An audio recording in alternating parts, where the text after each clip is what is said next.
Hello, hello.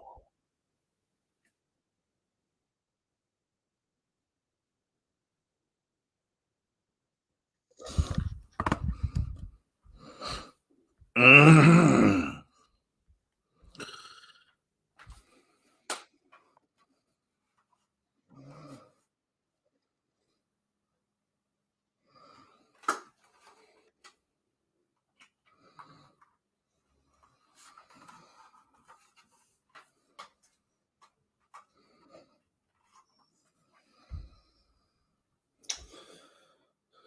Hmm.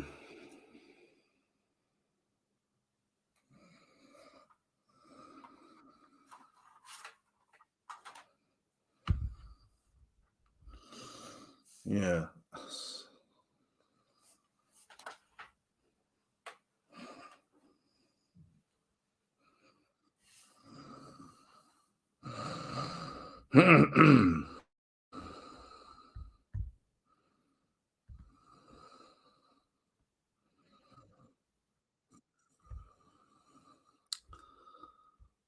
Okay.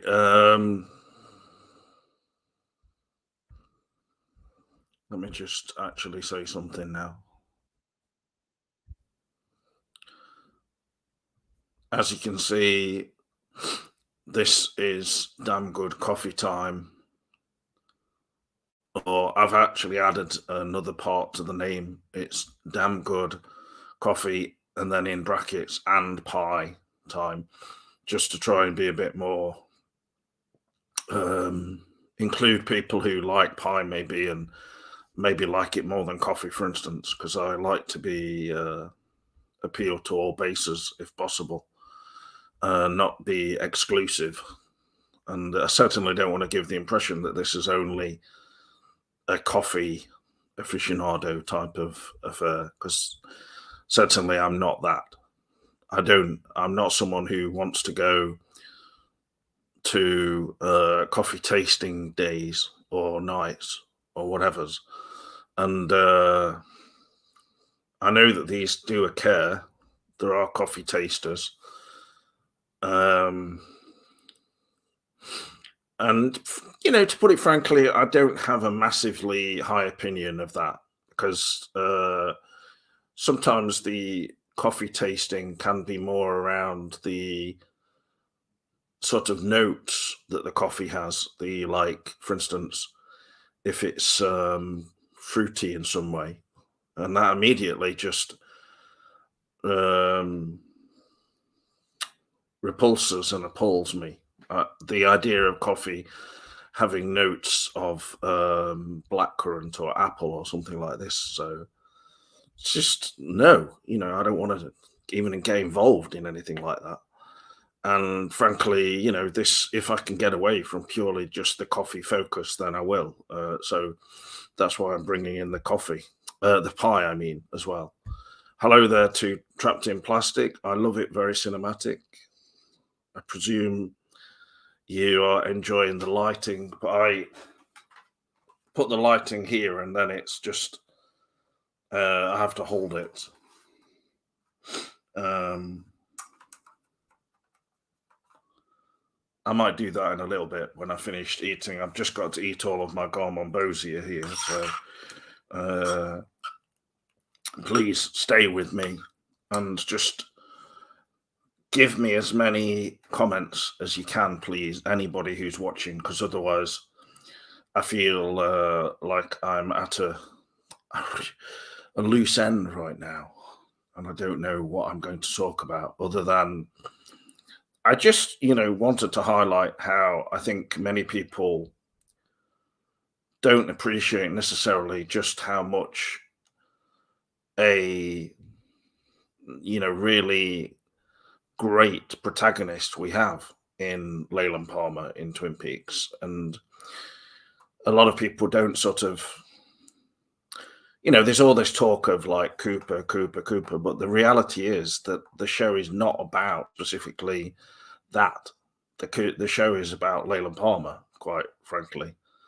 And if people recognize that, I think they would probably be on a fast track to understanding it rather than just basically giddily, going on about Cooper traveling in time and all this kind of thing, which, is all very nice, really. But at the same time, I don't think really leads anywhere that much. I mean, even if that were real, for instance, it was a say Twin Peaks was actually a non-fiction work, and it was about an FBI agent who became unstuck in time or something like that. How is that very different to say the Dean Stockwell starring Quantum Leap, which was I almost said Quantum Loop there, which you know gives the game away almost of being stuck in a loop. But no, I don't think, for instance, even if time travel were found to be something that really can happen, for instance, which I don't think it is yet. Um, I don't think that that means that that say or would mean that Twin Peaks is any more valid as some sort of time travel story about the Black Lodge and Agent Cooper or something. Um, and how would that make it any different to say Quantum Leap with Sam, the character in that, for instance, and the that kind of hijinks, which were mainly. I mean, there was obviously serious aspects to it, but it was mainly an entertainment show, whereas Twin Peaks was regarded maybe as not solely, entertainment. It sort of had some other worth, perhaps.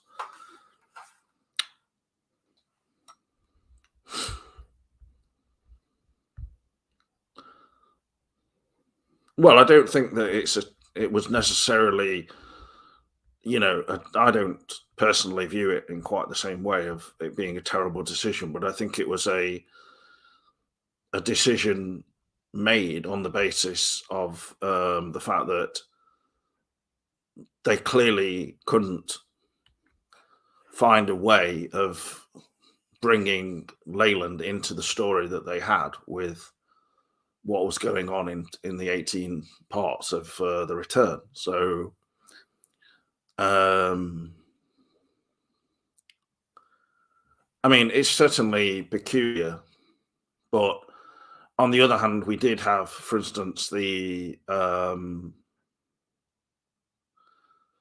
do like the way in which it's just left as a complete mystery, really, the whole Leyland thing within the Return in some way. I wouldn't have liked them to have just shoehorned him in as like, an added extra.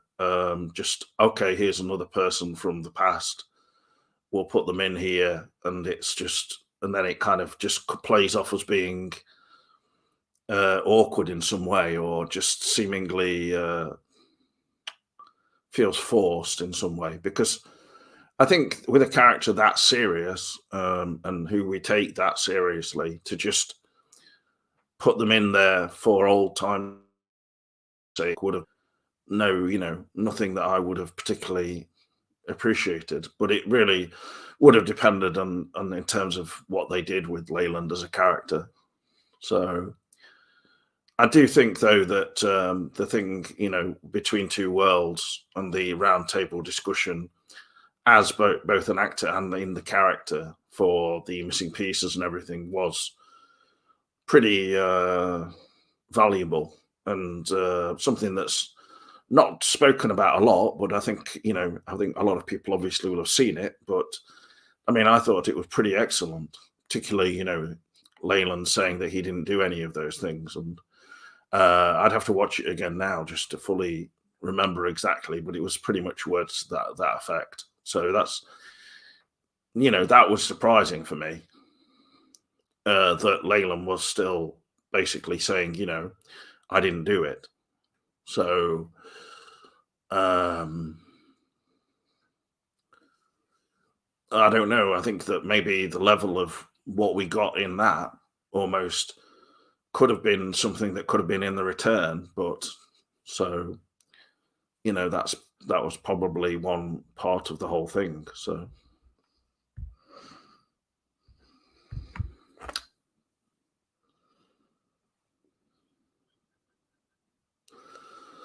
um,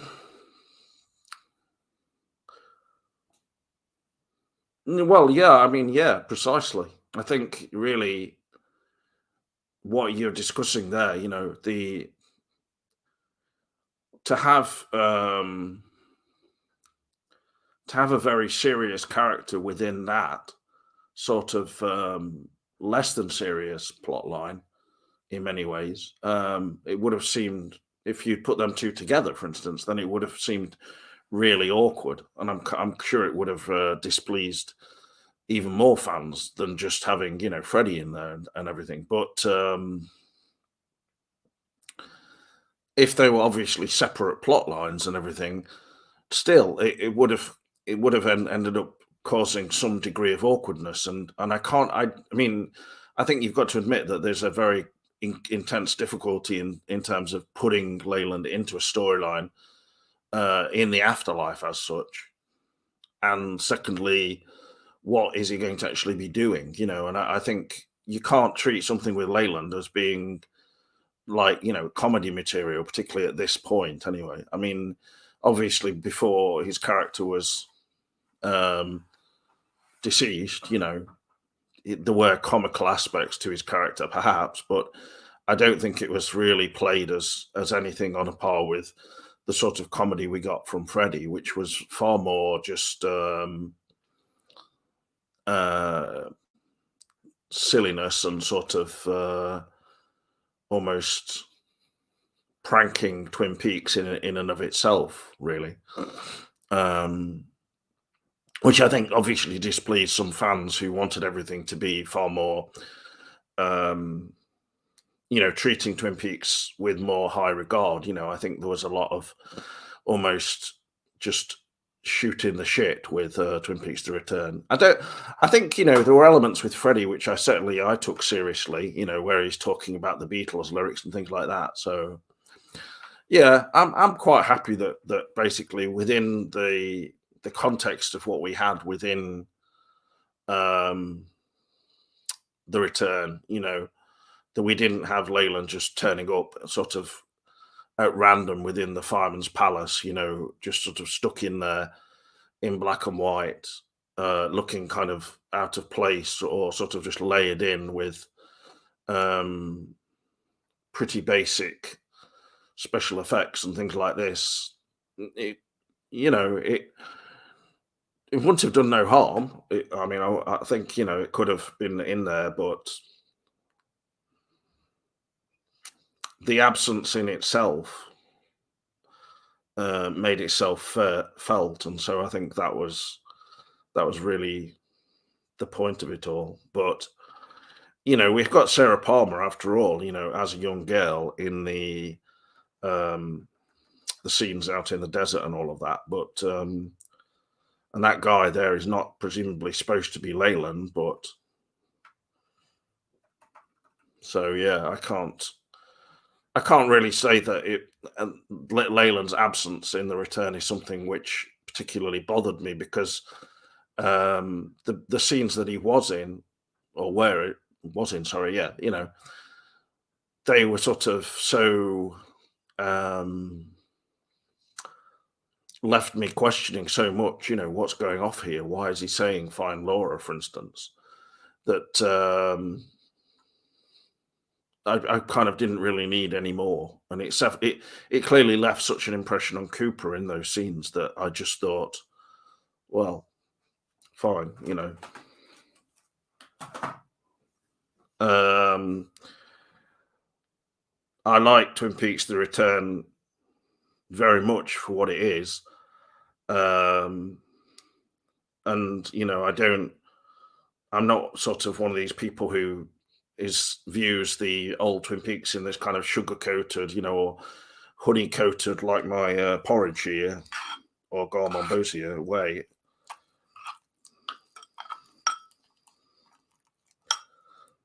The two things are quite different. Like the old show has more of this sort of foreboding mystery and atmosphere, and just fantastic music, of course, all of it, just the acting and everything. But there were many episodes that were not, firing on all cylinders. There were episodes that I thought were really grand, and fantastic. Um, and from the very start, the return, at no point was it trying to recreate anything. It was very much clearly, doing its own thing. If they'd wanted to recreate things, they could have done that just as easily. So I just saw it as its own artistic project, really. And the lack of Leyland in it is absolutely, something that I really question. What is going on here? Why did this happen?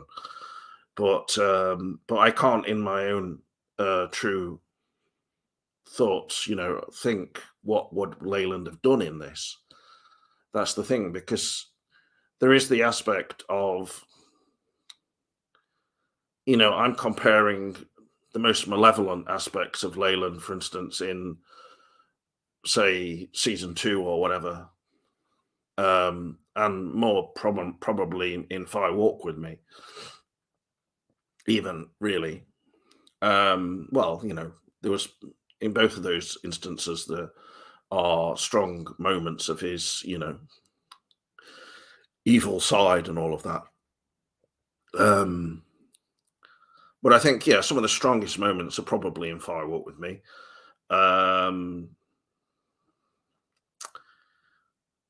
Bearing in mind that there's like 30 years, well, 25 years or so between Fire Walk with Me and then The Return, a 25 years older Ray Wise acting brutal or malevolent or evil or this kind of thing, and all these different performances that he gave as Leyland, which is just testament to how good he was, because it was so, there were so many different sides to the character, really.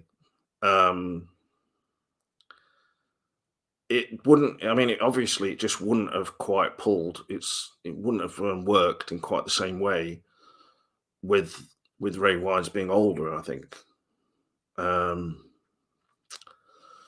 Just as Kyle MacLachlan didn't seem quite the same as Cooper in many, not, whether we ever saw Cooper, really, I don't know. But I think, he was obviously different. But I think even more so with Leyland, with Ray Wise now being in his 70s and everything, I think it would have, I don't think it would have worked particularly well to have him acting all malevolent. That's all. Not many, maybe beyond the kind of malevolence in a way which was there in that sort of performance with the Between Two Worlds. So in my own, I think really the only thing you could say is that if anything, that ruined something that could have been brought into The Return, that extra for the missing pieces that they did with Grace Zabriskie and Cheryl Lee and Ray Wise. So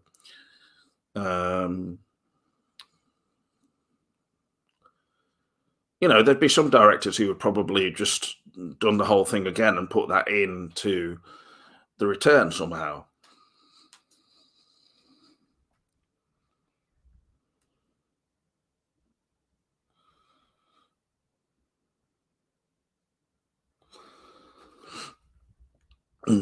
Well, I don't know.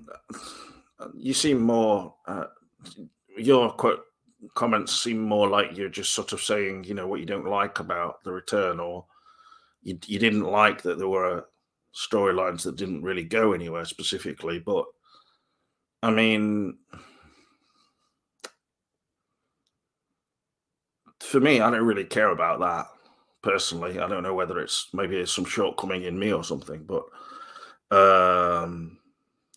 maybe because I view life like that in some ways, which is maybe a mistake on my part. But I think The Return, it is all about this sort of where is this all heading, and so I don't know. I think if Leyland, or there'd been more stuff with Leyland or Sarah or somebody in there somehow, it could have just led nowhere as well. Um, and for my part, I enjoyed all of the stuff in the Roadhouse. I like the armpit rash stuff. So maybe it just wasn't what a lot of people wanted because it just wasn't very nice. It showed pretty unpleasant sides of life. A man dying of cancer and stuff like this. It's not exactly uplifting. I don't know. Twin Peaks maybe always had some kind of escapism, maybe that the return was lacking in some strange sense. Um,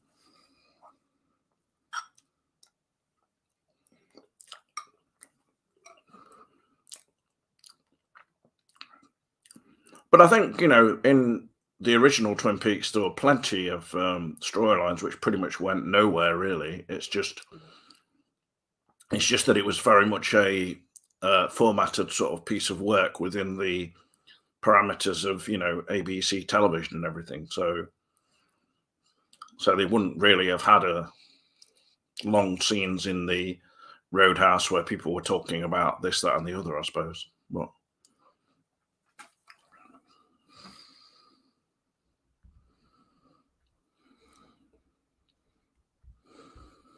this is the real me, Phantom Cooper. Yes.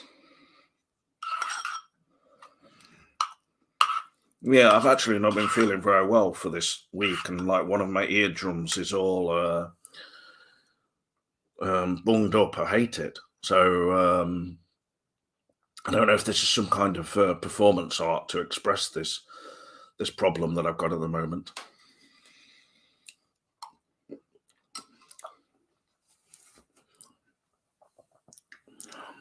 I'm totally very interested to hear more from you, Millie, on your Leyland thing. But I think just saying what was in the show is not really giving me much food for thought. Like, I'm more interested to hear what you would have liked to have seen with Leyland, for instance, if they'd included the character somehow.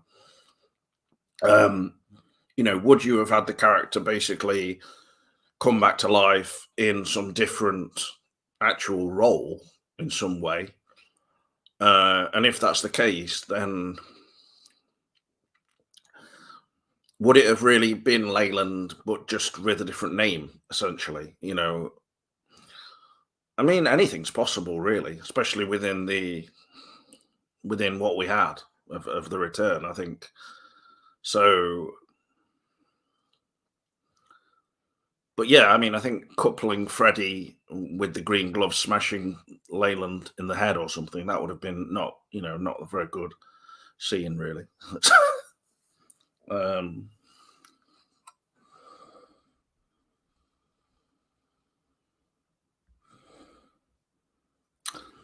you feel empty about it all, Millie.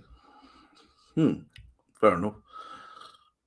Well, I don't know what you mean by that, really, when you say you feel empty about it. Feel empty about what? I mean, there's plenty in there to be interested in. Maybe you feel empty about the original Twin Peaks as well. I mean, it happens. That's the thing. Like a lot of people, I think they want Twin Peaks now to be bringing back the feels that they had with the original Twin Peaks. But that's pretty much impossible when something was on when we were basically, like teenagers or whatever. So it's a completely different situation. So I can't say I feel empty about the return. Not at all, really. I like it. I mean, there's a lot of things in there that I could criticize, but overall, I do like it, if not love, many aspects of it. I don't love all the Fireman's Palace bits, for instance. That's not my favorite part, that kind of thing. So,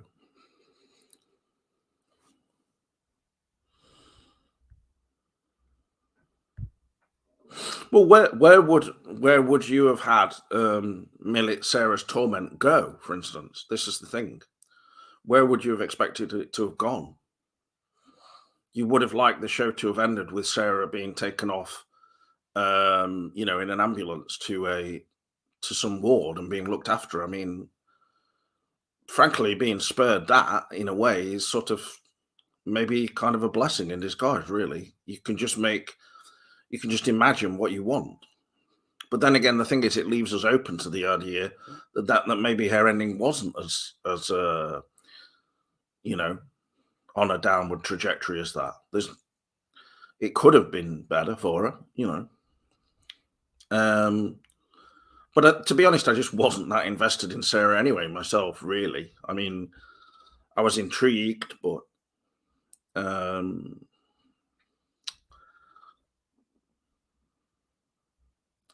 the story was just sort of unremitting, and then it's like, God, for me, enough of this already. I've seen Sarah now smashing a picture up. Where can this go? Really, I don't know. Where would it go in any normal soap opera or normal drama? It would have to be there'd have to be an intervention where somebody's actually looking after Sarah.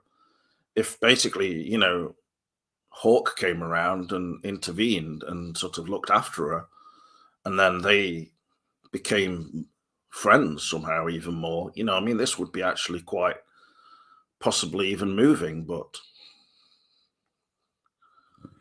you can think of it in your mind. Hello there, Facebook user. I'm not sure if that's someone or other, but hello there. So,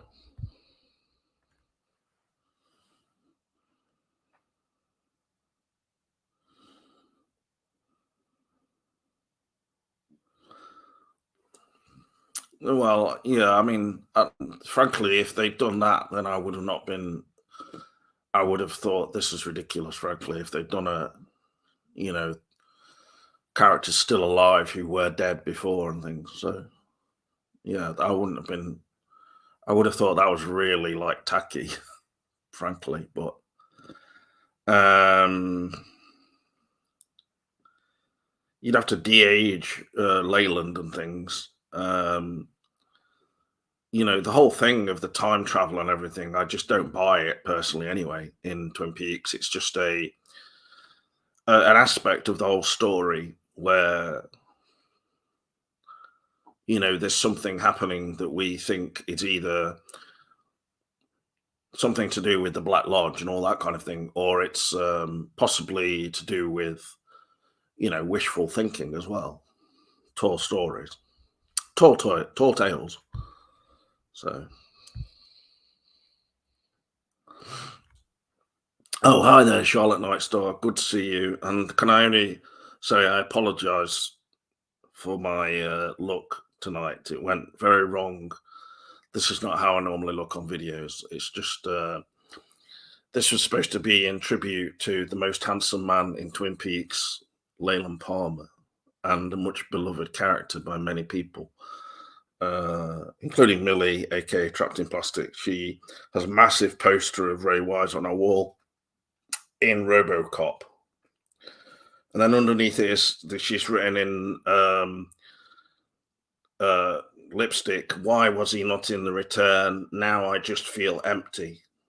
Uh, you know, which fine, but um, I think you need to send the picture to David Lynch and make him look at it, and Mark Frost, and then they will say, "Sorry, Millie, we didn't mean it. And we're sorry for ruining everything about Twin Peaks for you." But so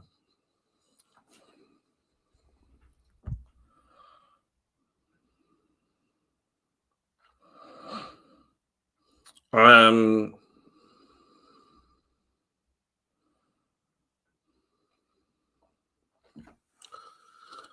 okay, yeah, I think that idea is a bit more of something that I would have said. Yeah, they could have done that, and I can see how it would have given you something to chew on that you like.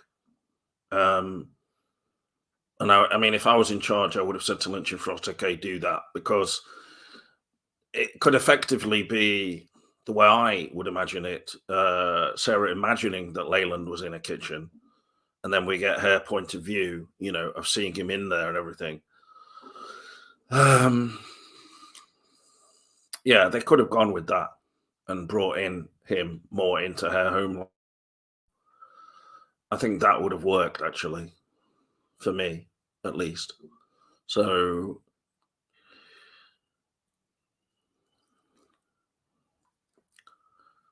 maybe it does give one.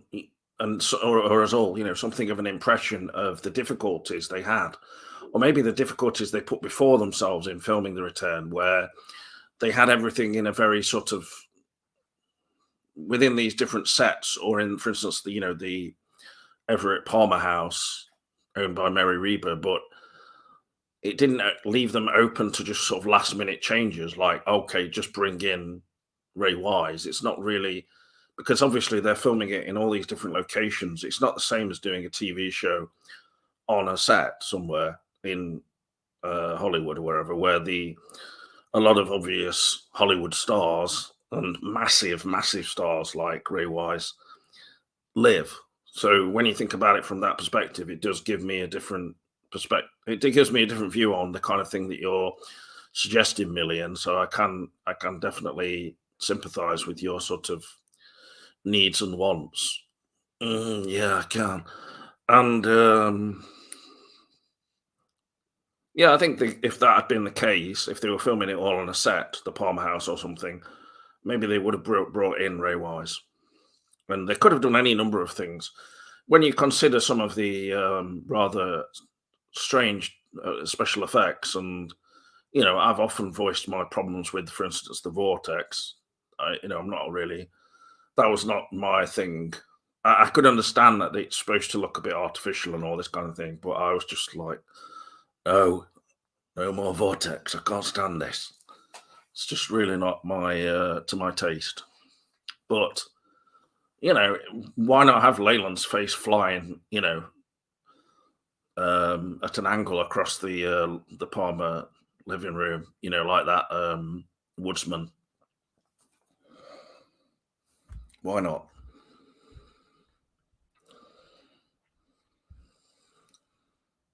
Thanks, Charlotte. I do feel pretty witty and gay right now.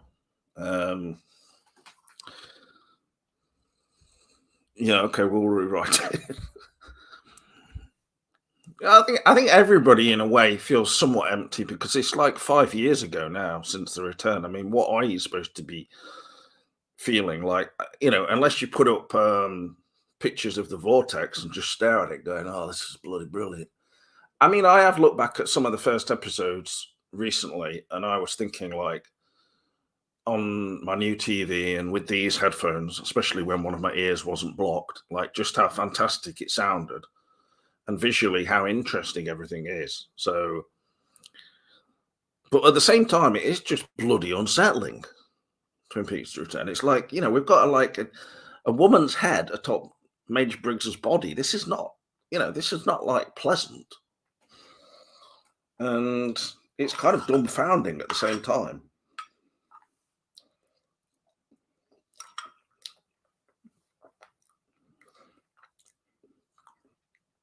I did have a moment of sudden insight into the meaning of the is it about the bunny business? Because I mean, ever since Lynch did Inland Empire, he said that it's an experiment.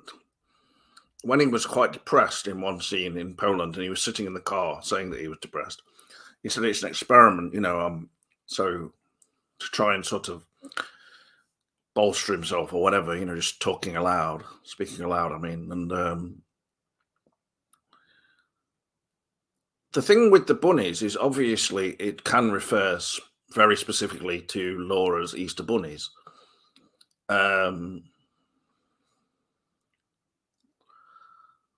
So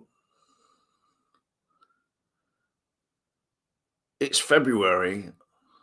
At the end of February, and it is plausible that she would have some Easter bunny chocolates, right?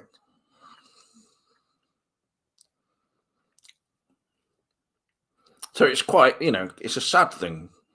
But in terms of the whole bunny thing and everything, I mean, yes, there's the rabbits thing that Lynch filmed, of course. But on another note, what is the main thing people would associate bunnies with, like that, if not for the Easter bunny type, type ones?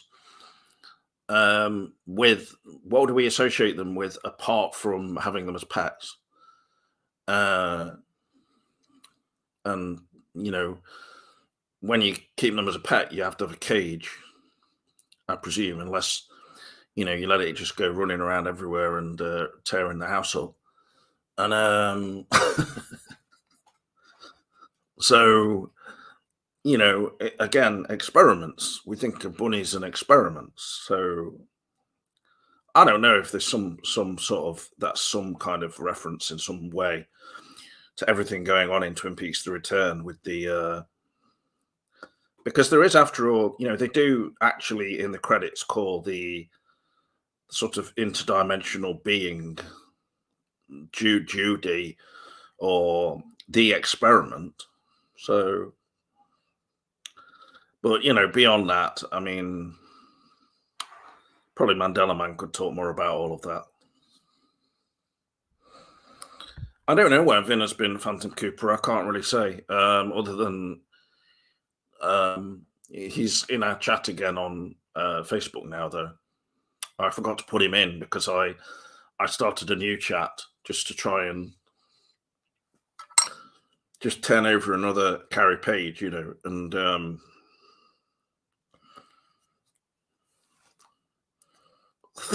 no, I'm eating some of this acrylic paint now, so yeah, I'll have to go and have a shower after this.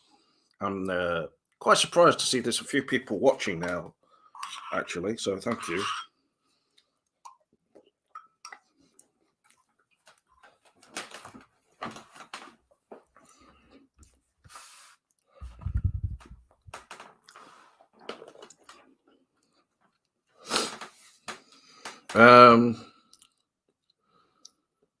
So yeah, that's all of my stuff about Leland Palmer, really. I think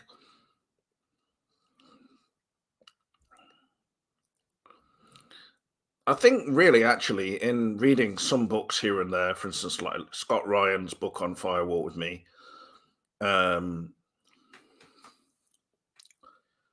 you don't get a lot of sort of much of a discussion of exactly what each character was thinking on the set in specific scenes, for instance. Often where there was this kind of makeup on them, where Laura is saying "Fire Walk with Me" in front of Harold, and she's got the black lipstick on or the white face makeup and everything. And then at the end, where Leyland is going into the in Glastonbury Grove, and he's kind of like screaming a bit or yelling, kind of in anguish, and he's also got that same makeup on, which is interesting, obviously. But there's never really much of and quite a callback to Lynch's short film The Grandmother, similar style of makeup, but it's it feels like a rudimentary expression of all of the pain and suffering or whatever. But I think it would be interesting to just hear behind the scenes talk about this kind of thing from Ray Wise, really.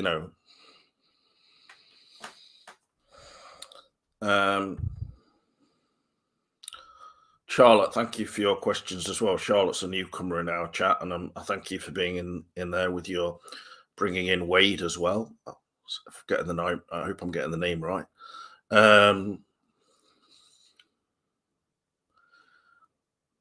I think anything to do with Lynch carrying on, or Anne Frost, etc., whoever worked with him on Twin Peaks, would be quite different from even The Return in terms of its connection to everything. But I think it could be quite interesting, especially if it carried on more in the mold of Part 18, really, where you feel like it's set in this sort of new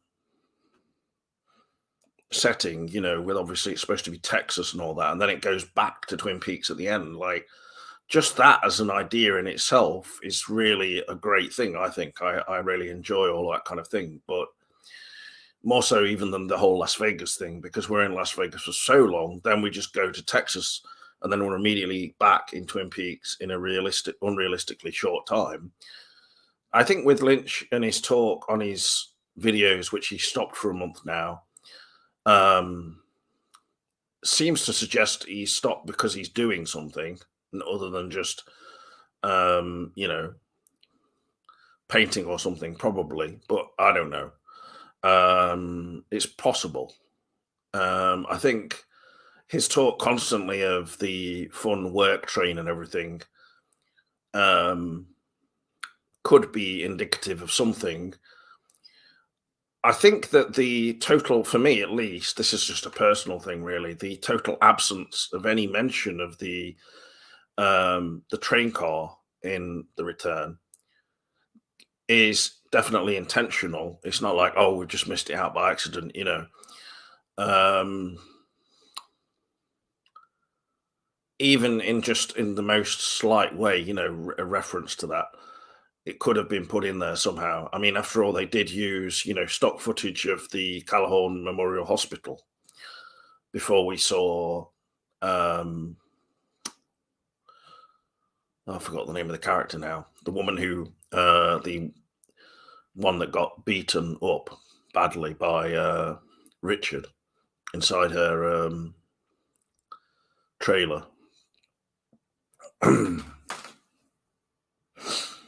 Oh, well, anyway, you could have used stock footage of the train car in some kind of just even passing thing, you know, like here it is, it's still there somehow, even though I know it's not there in the real Twin Peaks as such.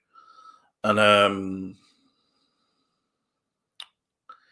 yeah, I think it's similar to the total absence of Leyland, really. In a way, not having any of that in there, not having much of Leyland and or barely any, and not having certainly any shots of anything which is going to remind anyone of the train car in itself means that there's like this absence and almost it's like something's being overlooked or denied, you know, in the sense of, oh, like forget about that, you know, forget about what really happened to Laura, you know, which was shown at great length in a whole scene in the original show, and then also in Fire War with Me, of course, at length. So it seems a little bit strange to not even have any clear reference to that. Then, you know, he's referring to old train cars as well, and even putting up pictures as well on his stories. If you go onto his channel, of old Pullman train cars, which are basically the same ones where the one that where Laura would have been killed in. And I don't think that Lynch has suddenly got an obsession with train cars from the same era, just as some kind of, you know, celebration of Laura being killed in there or something. I mean, no, obviously that would be a bit questionable. But on the other hand, the connection is there. But he's turning it into something far more joyous. So, yeah, I think there's that aspect that I think people feel flat, and the idea that people feel, you know, where was season three going or the return? You know, it's like if it's not got any joy in it, if it's not got any relief, sometimes, I mean, maybe there were bits and pieces there, but not. It's like, what is the point? You know, I think, you know, and Lynch is known for really sometimes often happy endings. So I think that is still a possibility for sure, if not a likelihood, really. And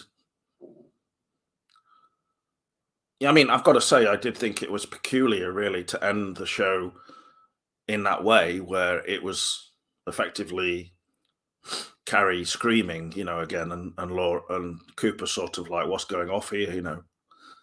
Um, because it seems almost like there's another episode after that where things maybe weren't quite as dark as that, perhaps.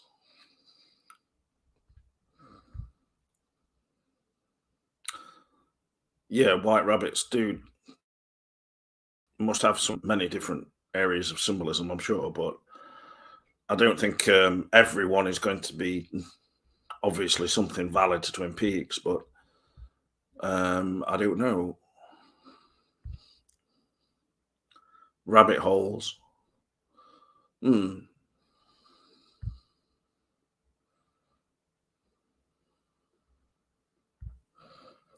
Paint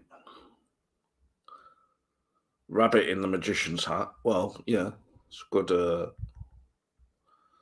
good reference.